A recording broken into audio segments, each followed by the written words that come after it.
Trawler बनाए, छोटे trawler बनाए, बड़े ट्रॉलर बनाए, और ये 12 नॉटिकल मील आगे जाकर हमारा मंत्री कह रहा था, राज्य मंत्री है दिल्ली में, हम लोग कृषि में इसकी योजना, वहां के फिश बूढ़े हो गए, उनको पकड़ क्योंकि वहां पे जा नहीं पाता। तो ये जो ट्रॉलर बनाकर ये जो फिशरमैन सागरमाला में हमको फाइनेंस करेंगे 0% इंटरेस्ट, तो ये जो फिशरमैन है 100 लोग हैं, 10 लाख रुपए देकर ट्रॉलर उनको दे देंगे, और रोज जितना फिश लाएंगे उसमें 20% हम हमारा हिस्सा लेंगे, पूरा पैसा देने के बाद ट्रॉलर उनके नाम पर कर लेंगे। तो टेक्नोलॉजी अगर गरीब आदमी के पास चली जाएगी तो उसका रोजगार बढ़ेगा। तो फिशरीज में बाद में फिश पैकेजिंग, फिश प्रोसेसिंग, उसका एक्सपोर्ट, इसमें आप लोग आइए।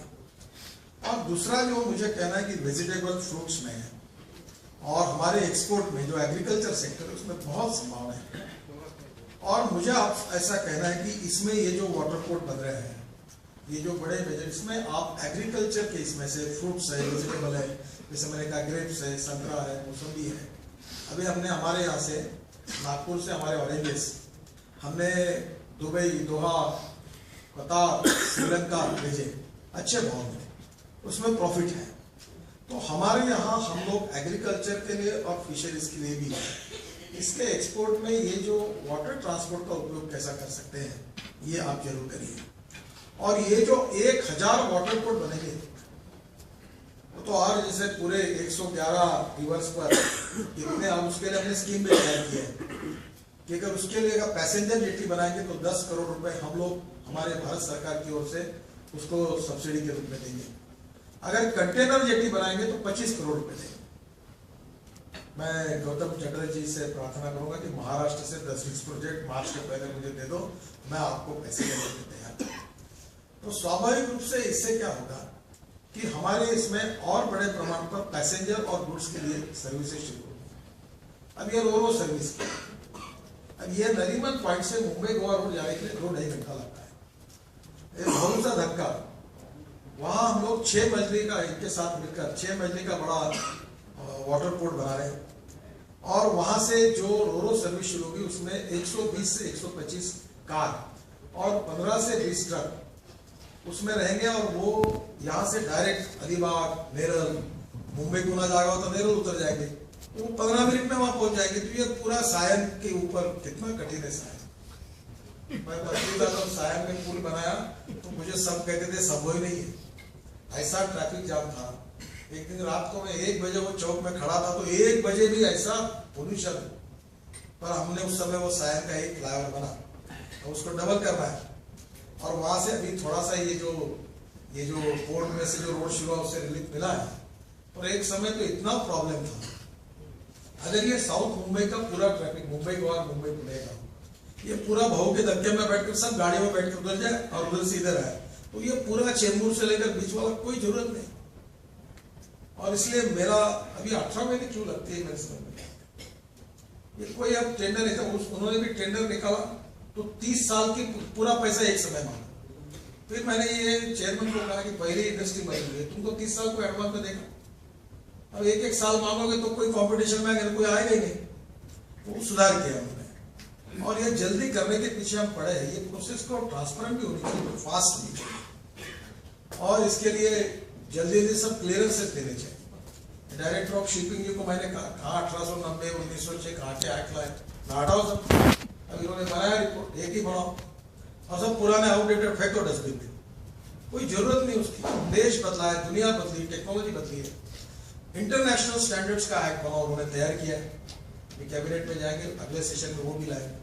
और मुझे पता नहीं है, मेरे ध्यान में नहीं आ रही है, एक क्रूज नहीं दिखता हिंदुस्तान, क्यों नहीं दिखता मुझे पता नहीं है। आप चिल्लाने का काम करो, कौन तकलीफ दे रहा, कौन लाइसेंस नहीं दे रहा, मेरे पास आओ।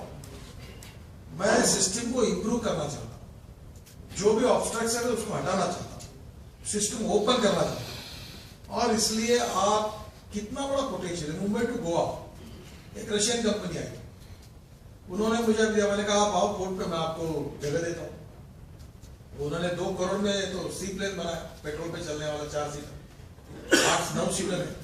आप make in India, made in India में सी प्लेन, कैटरमैन, हावरक्राफ्ट आप लाओ, क्रूज लाओ, टूरिज्म शुरू करो। Mumbai to Goa, Mumbai to Chennai, Mumbai to Mangalore. वो मैंगलोर में मैं गया था, वहां 26 क्रूज आए, वहां भी वो कस्टम सिस्टम बहुत कॉम्प्लिकेटेड बना के रखी है। और मैंने कहा कि ये सब तुम सुधार करो, और ये जो तकलीफ दे रही है सिस्टम, इसके कारण दुनिया के लोग नहीं आ रहे, और ये सिस्टम के वीकनेसेस के बारे में आप चिल्लाना शुरू करो।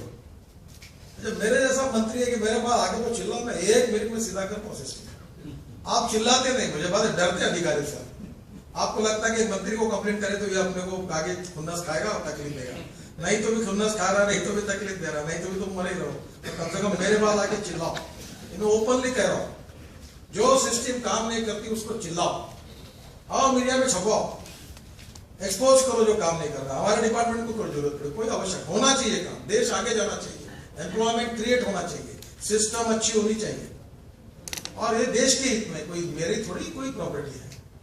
और इसलिए आज क्या ये अच्छा लगता है कि पूरे दुनिया में हम लास्ट नंबर पर हैं, पूरे दुनिया में हम आज लास्ट नंबर पर हैं, हम 3.5% है।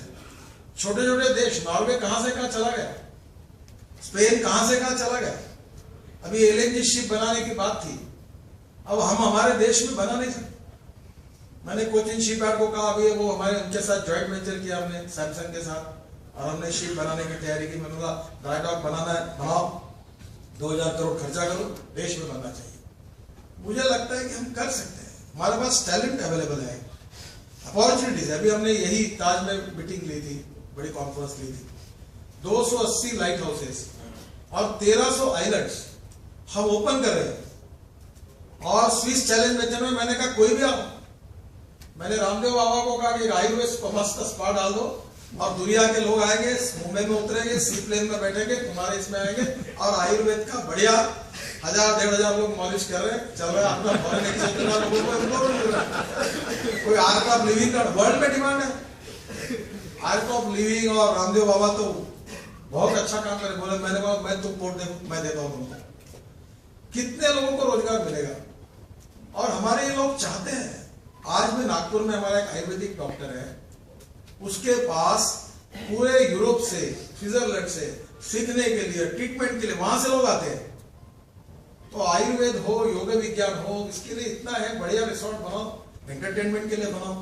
वो कैसीनो के बारे में तो हमारा विरोध है, वो हमारे लोग भी टॉलरेट नहीं करेंगे, पर आप बाकी बातें कर सकते हैं। तो मुझे लगता है कि दिस इज द टाइम कि टूरिज्म इज अ सेक्टर जहां 49% कैपिटल इन्वेस्टमेंट एम्प्लॉयमेंट पोटेंशियल पे खर्चा होता है, और हम नए रोजगार निर्माण करना चाहते हैं। और आखिरी में मेरा आपसे अनुरोध है कि ये सब करते समय आप स्किल डेवलपमेंट का काम शुरू करें। अब मैं हमारे कॉन्ट्रैक्टर्स को कहने वाला हूं कि आप ही कोर्सेज डिजाइन करो, मैं आपको ही सर्टिफिकेट देने का अधिकार रखता हूं, देता हूं, और आप ही नए उसी क्षेत्र के लड़कों को लो और उसी लोगों को आप एम्प्लॉयमेंट दो। मैं हमारे कॉन्स्टिट्यूशन में काम करता हूं, मुझे बहुत स्थिति खराब। एक कंपनी को मैं लेके गया नागपुर, सब मदद की उसको। मैंने बोला मेरी एक ही कंडीशन है, तेरा एक चपरासी भी लगेगा तो मेरे साइन के बिना नहीं लगेगा, मैं तेरा एम्प्लॉयमेंट ऑफिसर हूँ, और मेरे शहर और जिले के बाहर एक का भी लिया तो याद रख, पूरा मैंने ऑफिस खोल दिया, मेरे हैं कंप्यूटर में, मैंने सबके लिए ट्रेनिंग देता है, 3000 लोग मेरे आगे लगने चाहिए। इतने प्रॉब्लम है हर जिले में, गांव में किसान आत्महत्या कर रहे हैं, और इसलिए एम्प्लॉयमेंट पोटेंशियल बढ़ाने वाली इकोनॉमी, ये हमारा अप्रोच है। मैं आपकी कैपिटल इन्वेस्टमेंट आपके बिजनेस को तो बढ़े, पर हम इसलिए चाहते कि वहां रोजगार कैसे मिले। तो ये जो फील्ड में आप सब लोग काम कर रहे हैं उससे रिलेटेड, आप ये कोस्टल शिपिंग से रिलेटेड, इनलैंड वाटरवेज से रिलेटेड, आप इसमें से जो स्किल डेवलपमेंट की कोर्सेस है वो भी प्लान करिए। नई नई टेक्नोलॉजी को लाई। अभी एक यूरोपियन कंपनी है, उन्होंने एक बार्ज को डिजाइन किया, वो 1500 टन का बार्ज, सेम इंजन 5000 टन माल लेके जाता है। तो जो 25 पैसे बोल रहा हूं मैं, 10 पैसे में। अब मुझे बताइए कि हमारा एक जो कलकत्ता में हमारा एक बड़ा कंपनी है, मैं चाहता हूं कि कोई आता है तो उससे जॉइंट वेंचर करके हम पूरी टेक्नोलॉजी लाकर इसको बनाएं। और इसलिए मैं आपसे इतना ही अनुरोध करूंगा कि ये सेक्टर इकोनॉमिकली इकोनॉमिक वायबिलिटी है, इसका फ्यूचर है, कॉस्ट इफेक्टिव है, इंपोर्ट सब्स्टिट्यूट है, पोल्यूशन फ्री है, एम्प्लॉयमेंट क्रिएट करने वाला है, और इसकी बिजनेस अपॉर्चुनिटी बहुत अच्छी है। आपने आज इसकी शुरुआत की है। जैसे जैसे आगे जाएंगे तो सागरमाला का जैसा है बाकी कामों में आपसे जो भी सुझाव आएंगे हम लोग निश्चित रूप से उस सुझाव का विचार करेंगे और आप इस सेक्टर में आइए, इन्वेस्टमेंट करिए, नए नए इनोवेशन आपके पास होंगे वो भी लाइए, हमारे पास जो आएंगे वो भी हमको आपको बताएंगे और इस सेक्टर को आप सब लोग और हम सब लोग मिलकर आने वाले समय में इस 5 साल में हमारे देश का पानी पर का जो पूरा ट्रांसपोर्ट ट्रैफिक है हम लोग कम से कम 15% उस पर ले जाने का जो टारगेट रखा है।